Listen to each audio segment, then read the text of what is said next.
Tatlong bagay na nagustuhan ko sa Sirin Townhomes. Mula sa main gate, tanaw na ang gagawing amenity area. Itong kalsada ay 10 meters ang lawak, tapos dire-diretso yan hanggang phase 1. Dito sa harap ng Barangay Road, magkakaroon dyan ng commercial units. Siguro mga walang units lang. Sa kabilang side naman, magkakaroon ng mini park na pwedeng jogging area. Tatlong bagay na nagustuhan ko sa Sirin Townhomes. Una, ambience. Hindi ko alam kung ganun din kayo, pero sa lahat ng projects na napuntahan ko, una kong napapansin ang ambience talaga. Itong Sirin Townhomes, magaan ang pakiramdam pagpasok ko sa project. Pangalawa, facade. Itong harap ng bahay, it's more of a modern industrial design. Yung accent na color brown, hindi siya semento na kinorte lang tapos pininturahan para magmukhang kahoy. Yan ay fiber cement board. Compare sa painted wall, hindi basta kumukupas ang kulay ng fiber cement board.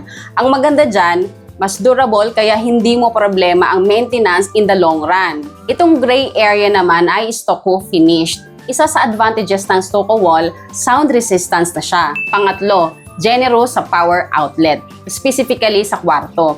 Malit na bagay lang to ha, pero pag ikaw ang nakatira, malaking hassle kung iisa lang ang outlet sa kwarto. Dito sa Sirin Townhomes, hindi naman sobrang laki ang room, pero merong 3 outlet tapos hiwalay ang power outlet para sa aircon. Pag ganito kasi, meron kang option to move around your furnitures. Tinignan ko din ang mga ongoing units. Napansin ko parang walang halige. Tamang-tama naman nasa site ang engineer kaya kinausap ko para ma-explain anong construction method ang ginamit nila. Kasama po natin si Engineer Francis po. Engineer Francis. So, explain po ni Engineer Francis yung type ng construction na ginamit ng Sirin Townhomes. So, sir, eto napapansin ko lang po, kadalasan po kasi natin mga buyers sinasabi, ay wala naman pong halige. Matibay po kaya yan? Yung type po ng construction natin is conventional type po. Bali, gumamit tayo ng CHB.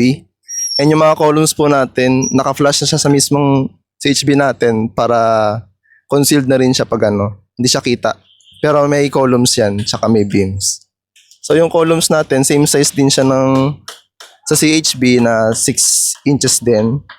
Pero matibay siya kasi 16mm yung gamit, tsaka 8 na 16 yung ginamit natin sa mga columns. Sir, sinasabi niyo po na earthquake proof po tayo. Yes po. Ayan. So, earthquake-proof po ang ating Sirin Townhomes. Sa next video, explore natin ang mga model units. So, stay tuned. See you!